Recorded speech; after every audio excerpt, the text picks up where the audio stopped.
장대 양봉으로 뚫는 경우, 갑자기 거래량이 막 터지면서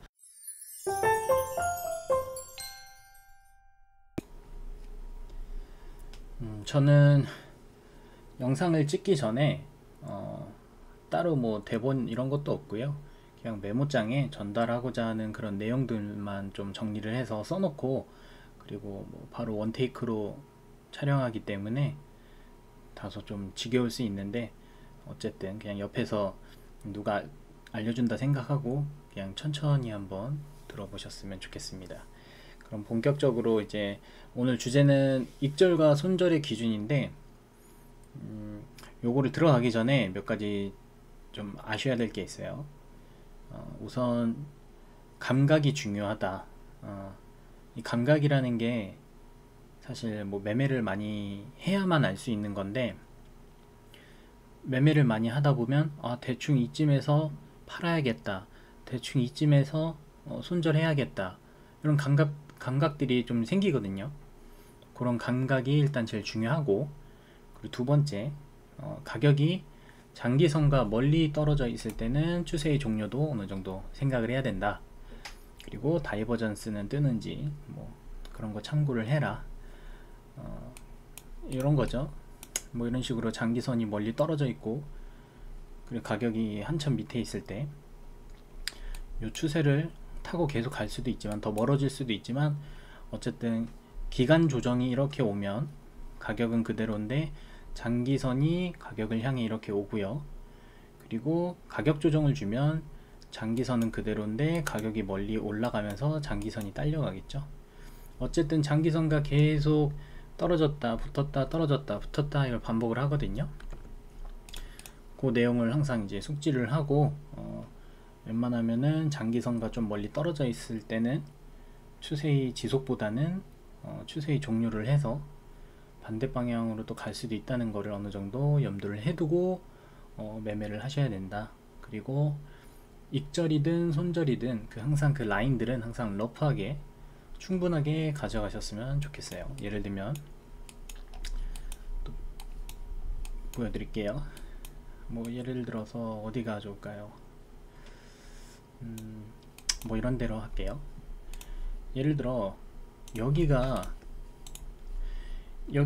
제가 설정한 저점이었다고 생각을 해볼게요. 근데 꼭 여기 딱 닿았다가 뭐 손절해야지, 닿으면 손절해야지 이렇게 생각하지 마시고 그냥 좀 넓게 가져가세요. 요거 같은 경우에는 뭐 대략 뭐 이런 데가 있겠죠. 여러 번 지지받은데 여기까지 하나의 박스 형태로 그냥 요런 데까지는 좀 기다려도 얼마 안 되니까 이 비율 자체가 그렇게 좀 러프하게 가져가시기를 추천하고요. 그리고 저점 고점을 좀 잘 찾아야 되는데, 이 저점 고점을 찾기가 굉장히 애매하죠. 저도 이것 때문에 조금 힘들었는데, 저점이다 고점이다 라고 분명하게 나타내는 그런 구간들이 있어요. 예를 들면 그냥 딱 봐도 그냥 고점이죠. 고점 고점 고점 고점 고점 저점 저점 저점 저점 저점 저점 이런 데들인데, 그냥 딱 봐서 애매하면 잘 모르겠다 하면 그건 아니에요. 확실하게 여기가 저점이다 고점이다 라고 알 수 있는 데들이 저점 고점이에요. 그리고 리얼타임으로 보기에 이제 저점 고점을 분명하게 알기는 힘들거든요. 근데 어차피 리얼타임의 저점 고점을 우리가 알 필요는 없어요. 왜냐면 전파동의 저점 고점을 알아야 되는 거니까. 예를 들어서 우리가 여기 상황이라고 쳐볼게요. 여기 상황이라 쳤을 때 우리가 알 수 있는 건 뭐 이런 데가 저점이구나, 여기 고점이구나, 여기 저점이구나, 이렇게 떨어진다 한들 어쨌든 하나의 저점을 만들어줬죠.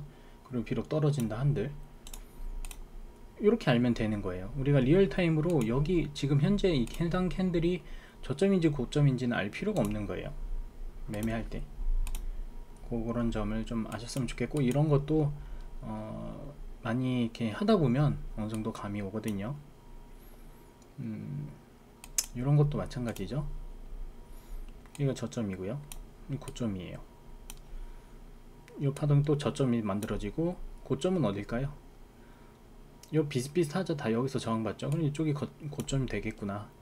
그리고 다시 한번 저점을 만들어 주다가 또 고점을 또 만들어 주고, 여기서 또 저점을 만들어 주고, 그 다음 또 고점을 만들어 주고, 이런 식으로. 사실 별거 아니거든요. 근데 막상 실전에 투입이 되면 좀 어려워하는 측면이 있죠. 근데 별거 없습니다. 하다 보면 다 돼요. 그리고 이제 본격적으로 한번 가볼게요. 다 지우고, 먼저 손절부터 말씀드릴 건데, 제가 다시 한번 빠르게 복습. 어떠한 파동이 생겼을 때 저희는 피보나치를 그어서 구간에 왔을 때 사서 익절을 한다고 했죠. 근데 여기 손절, 첫 번째 손절은 첫 번째 손절밖에 없어요. 그 뒤는 익절밖에 없어요. 왜냐? 그거를 설명을 드릴게요. 첫 번째 손절은 첫 파동의 시작점, 다만 여기까지 왔다 가는 경우는 많이 올라가지 못할 수 있다. 가능성이죠. 제가 피보나치를 그었는데 지금 가격이 예를 들어 0.382와 5 사이에 왔어요. 그래서 0.382에서 10% 매수를 들어갔단 말이죠. 근데 만약에 여기 382랑 0.5 사이에서 반등하는 게 아니라 계속 떨어져요. 그러면은 어디까지 봐야 되나? 이 파동의 시작점. 그렇다고 또 파동의 시작점 완전 그냥 딱 여기가 아니라 조금 러프하게 봐서 한 대략 요 정도 선에서 걸어둬야겠죠. 그렇게 했을 때 여기 뭐 이탈하면은 바로 그냥 손절하는 거고요. 제가 만약에 매수를 다 했다, 1, 2, 3차 다 매수했다, 매수할 수밖에 없죠. 가격이 여기까지 떨어졌으니까.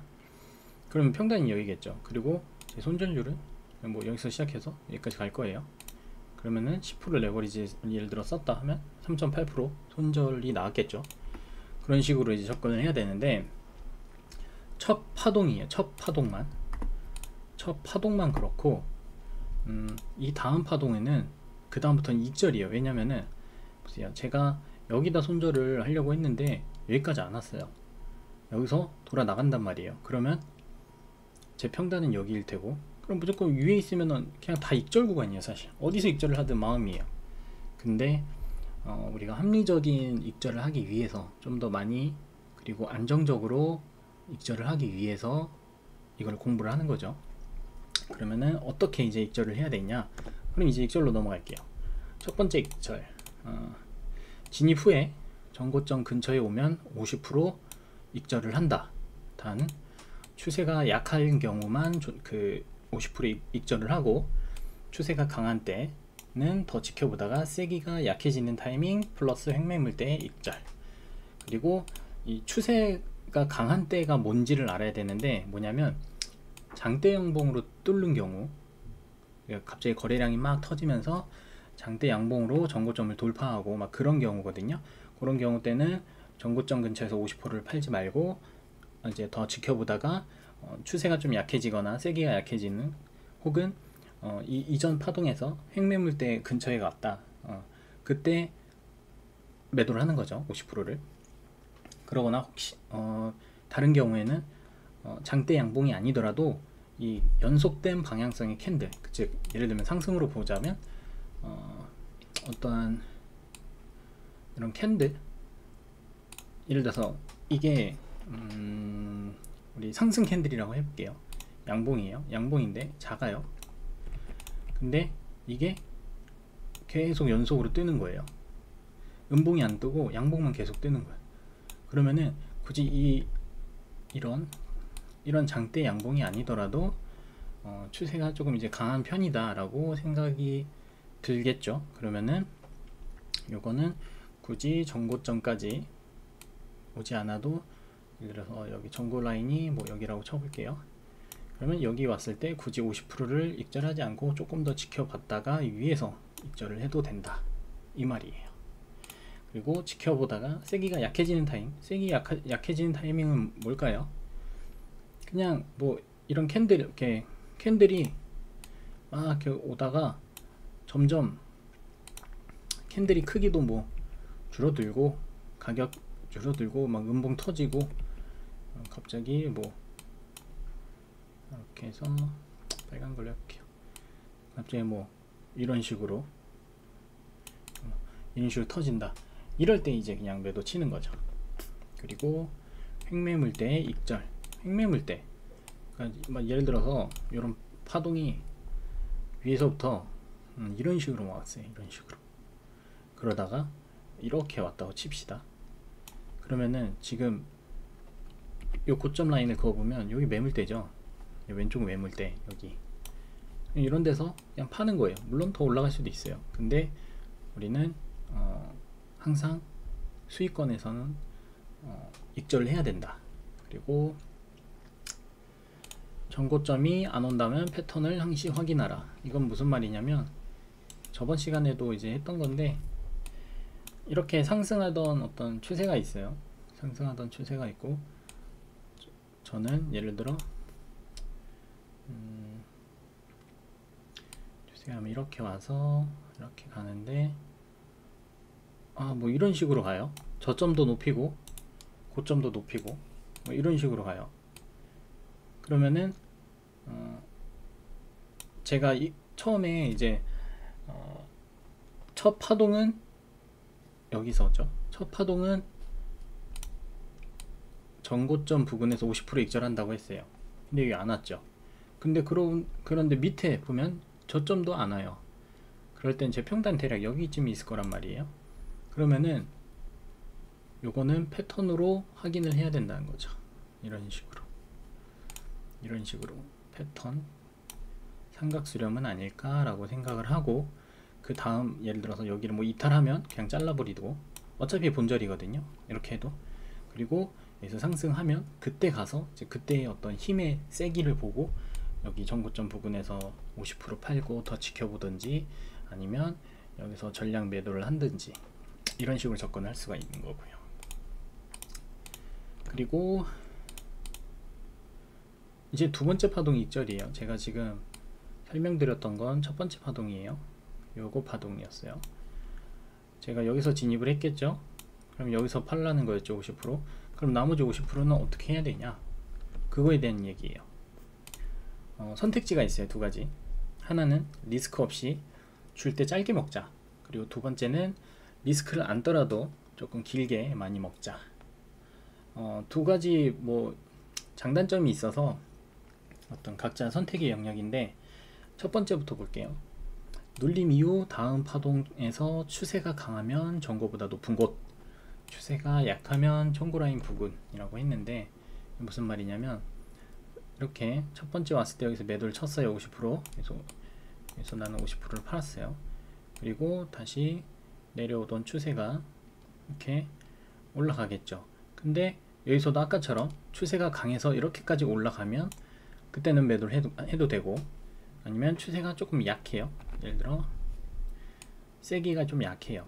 그러면은 여기 왔을 때 뭐 지지부진하다, 뭐 내려갈 것 같다, 그러면은 그냥 나머지 50도 여기서 팔으라는 거죠.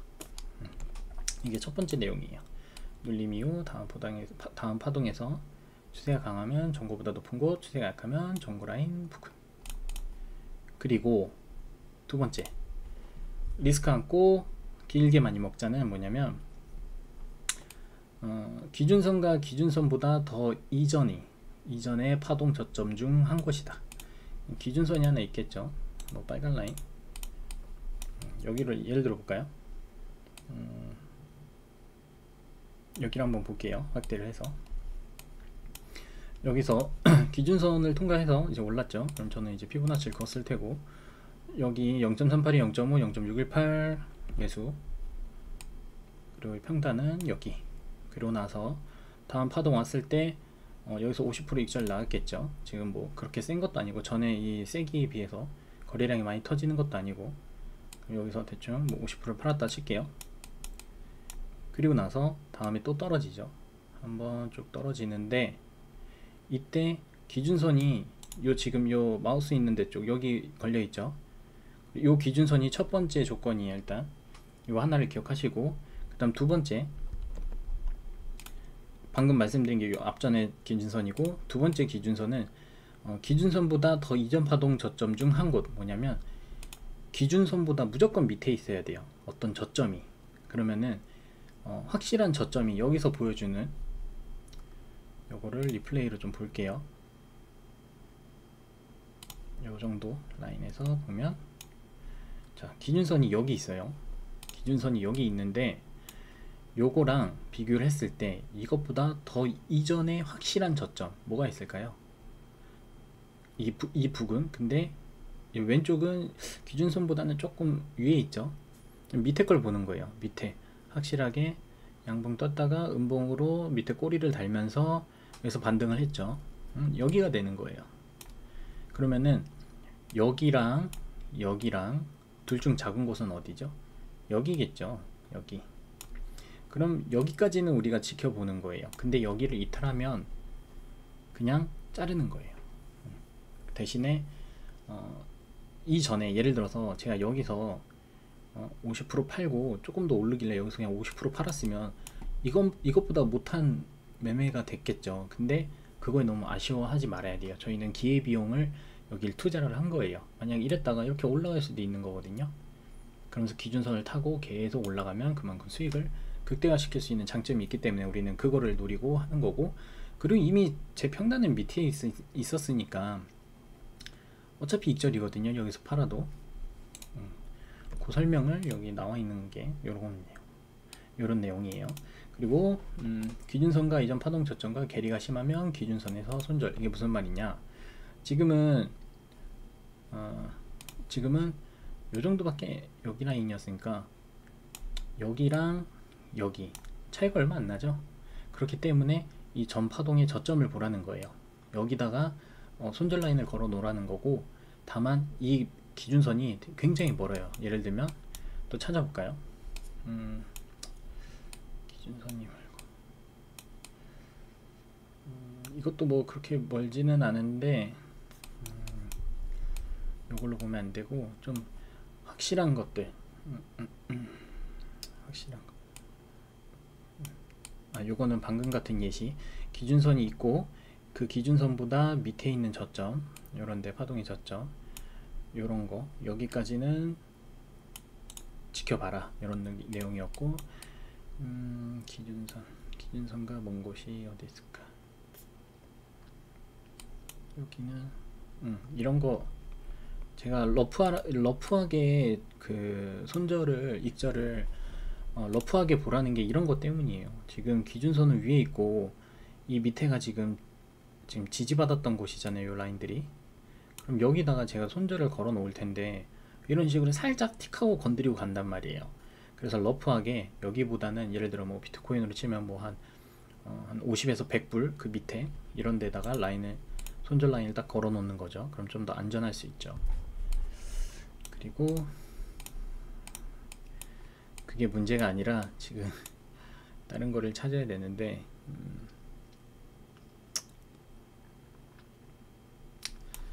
마땅히 설명을 드릴 만한 게 올라갔다가 내려오고, 굳이 따지면 여기도 어차피 첫 파동이네.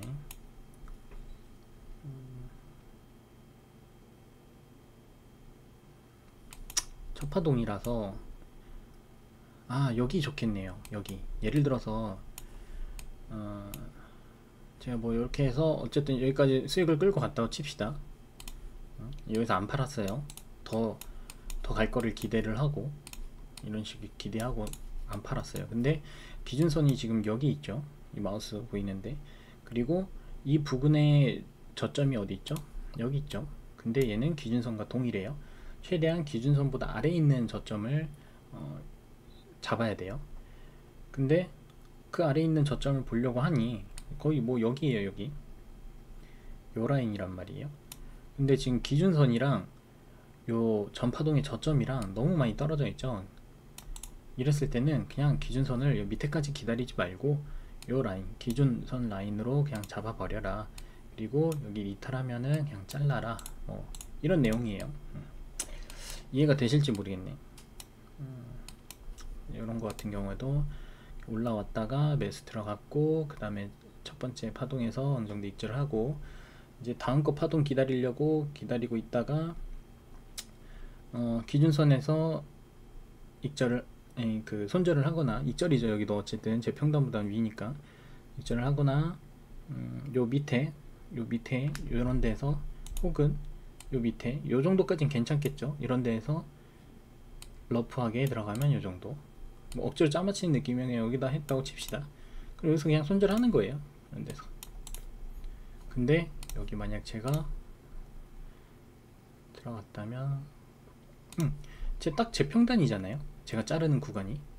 그래서 손절이 아니에요. 이거는 뭐 여기서 50% 예를 들어서 제가 여기서 샀겠죠. 이렇게 올라오는 거 보고 그거 가지고 샀겠죠. 잠시만요. 여기서 샀겠네. 다시 여기서 한 파동으로 보고 여기서 샀다가 여기서 일단 한번 팔았겠죠. 요 어디서 전고점 부근이니까. 그리고 힘도 좋아서 뭐 이 위에서 팔았다고 칠게요. 50%. 그 다음 떨어졌어요. 떨어지는데 재평단 여기 있죠. 위에. 그리고 이 기준선이랑 그 밑에 혹시 이렇게 지지나 저항을 많이 받아준 전저점이 있다면 거기가 제 손절 라인 될 테고, 마침 거기가 제 평단쯤 되죠. 그러면은 그냥 커트. 그럼 전 이 50%에 대한 제 들어간 진입 시드에 대한 50% 그거에 대한 또 수익률이 요만큼 낮겠죠. 이런 식으로 계속 차트 보면서 계속 연습을 해봐야 돼요. 지난 차트도 보고 리얼타임으로도 보고 그런 식으로 연습을 하시면 될 것 같아요. 그래서 정리를 좀 하자면 손절은 첫 번째 손절밖에 없다. 그리고 그 첫 번째 손절은 첫 파동에서만 어떤 파동 시작점으로 손절 라인을 해놓고 그 다음부터는 익절이 된다. 익절이 안 되면 혹시 전고 돌파도 안 되고 전저점 갱신도 안 된다 라고 하면 어떤 삼각수렴 패턴을 의심해봐라. 그리고 삼각수렴 패턴이 나왔다면 패턴 이탈하는 걸 보고 대응을 해야 된다. 밑으로 만약에 상승에 배팅을 했는데 밑으로 뚫린다면 그건 빨리 손절 혹은 익절 조금이라도 하고 나온다. 그리고 위로 튀면 그때는 익절을 기다리면 된다. 그리고 익절은 첫 번째 파동에서 무조건 50% 정도 전고점에 오면 50% 정도 익절을 하고, 만약에 그 추세가 장대 양봉이나 연속된 어떤 방향성의 캔들이 나오면 좀 더 지켜보다가 어떤 추세가 좀 세게 약해지면, 추세의 세기가 약해지면 그때 익절을 해도 되고, 왼쪽으로 딱 봤을 때 지난 과거에 횡매물대가 걸려있는 라인이다 라고 하면 거기서 이제 저항을 예상하고 익절을 해도 된다. 그리고 두 번째 오면 두 번째 파동부터는 두 가지가 있는데 그 중에 선택을 해야 된다. 눌림 이후에 파동에서 추세가 강하면 전고보다 높은 곳, 추세가 약하면 전고 라인 부근. 어떻게 보면 첫 번째 익절이랑 좀 비슷하죠. 익절하는 그 기준이. 그리고 두 번째 선택지는 전고 돌파든지 뭐든지 뭐가 됐든 전고 돌파를 했든 뭐 안 했든 그런 거랑 상관없이 기준선보다 더 이전에 그 매물대죠. 저점, 지지를 받아준 저점 이런 데가 있다면 그 기준선과 어떤 가격 차이가 크지 않다면 그 저점을 어떤 손절 라인 혹은 익절 라인으로 잡아도 된다. 왜냐면 거기가 깨지면 파동이 아예 깨지는 거기 때문에, 상승으로 가던 파동이 하락으로 전환된다는 의미일 수 있기 때문에 거기서 손절에 들어간다. 그리고 이 기준선과 그 기준선 바로 이전 파동의 저점과 가격 괴리가 크면 그때는 그냥 기준선을 기준으로 종가로 마감을 하면 잘라라. 이렇게 되고요. 이해하셨을지 모르겠는데 요거를 다시 한번 스스로 직접 대입을 해보면서 차트에 연습을 해보셨으면 좋겠습니다. 그러면은 오늘 익절과 손절의 기준, 제가 진짜 고민 끝에 가장 합리적이라고 판단되는 그 방법들이기 때문에 더 더 좋은 방법이 있다면 또 다음에 또 영상 찍어서 올리도록 하겠습니다. 그러면은 여기서 마치겠습니다.